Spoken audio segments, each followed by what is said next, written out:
I have been following your artwork ever since I discovered you, and I can't put your artwork down. It just is so riveting and so filled with life and vigor, mystery, and a spiritual finger. It points to the spiritual aspects of my soul and of my artistry. And so I very much appreciate what you bring to the world of art, but I more appreciate what you bring to the world of humanity. And I don't know how you feel about your art currently. I just know what it stirs inside of me. So I'm really appreciative of having this opportunity to find out your perspective on your own artistic process, knowing that where you've come from when you were age 4 doing your work and where you are now may be very, very different or very similar. So, Akiane, where would you like to steer this discussion about who you are in terms of your artwork? Oh, first of all, I wanted to say thank you for such kind compliments, and they're extremely beautiful. So I wanted just to thank you for that. I through the years of my artwork and my family life, and it's been extremely unique because I have not only grown as a person, I've been growing in my spiritual life as well.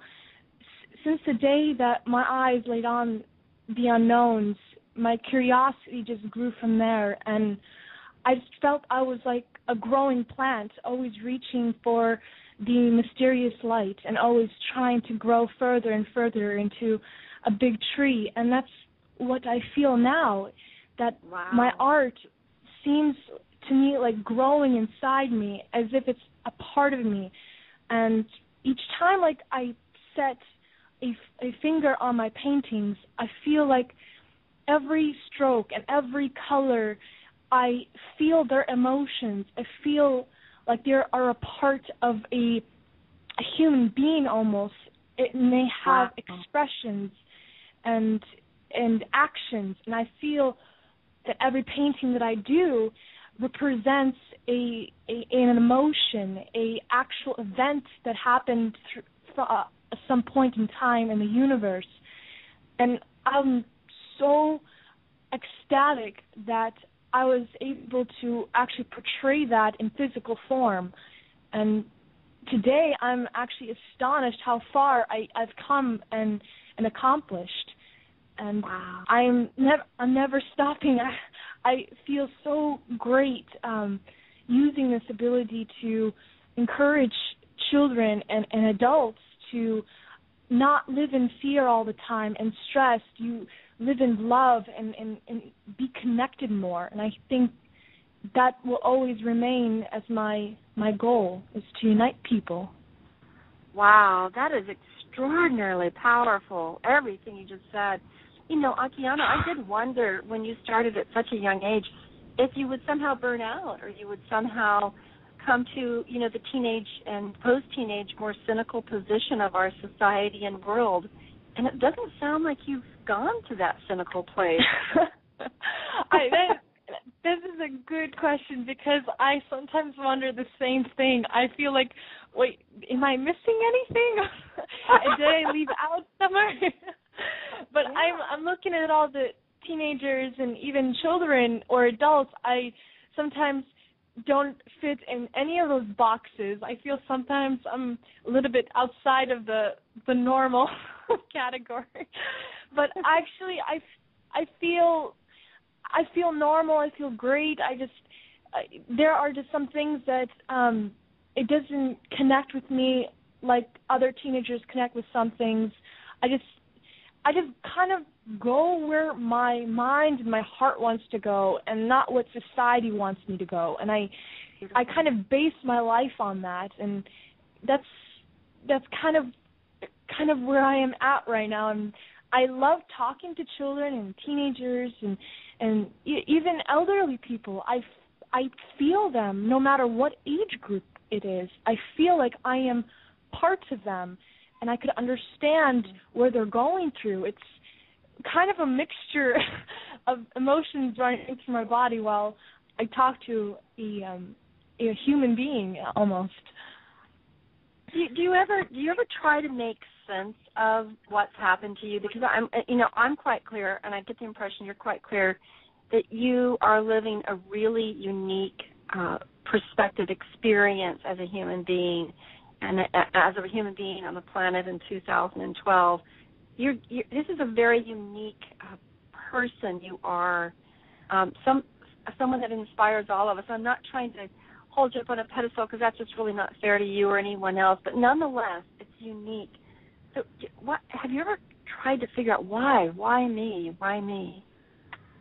Oh, absolutely. I always felt that there was some questions that weren't answered, but at the same time, I look at the bigger picture. If I found out that the answer to that question, it would just narrow down my ability to learn. I think that in a way I like the mystery of not knowing why, because it just makes it more adventuresome and unique. And I think that some other children and some other people are the exact same way in some occasions, that they just don't know why they're chosen or they have this amazing ability. And I think that that's the beauty of being a human, is not knowing some little details. And I'm actually quite glad that I don't know that answer. It makes me stronger.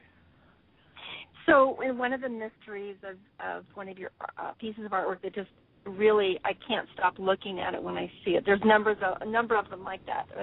It's the white. I don't know the name of it. I don't have it in front of me, unfortunately, but it's the white, beautiful, I don't know what to call it. It was these amazing colors of flowers and floral fauna. And that has mystery for me. Like, what's happening inside? Who's inside? Who dwells here? What is this? The place of what sense of peace? Why are these colors so amazing? So, what is that painting for you? What is that for you, Akiane? Are you talking about the children dressed in white? Is that the painting that you're talking about? No, it's the one where there's actually a building that's all white. And the Supreme Sanctuary. That's yes. Yes. What is that? Actually, many people ask me this question, and it is one of the most difficult and challenging pieces I've ever done. Even though it looks simple in the composition and the colors, but to me, it was to portray that was extremely hard, because that was one of the glimpses of paradise that I've experienced, and the colors, the water, the plants, it came to life.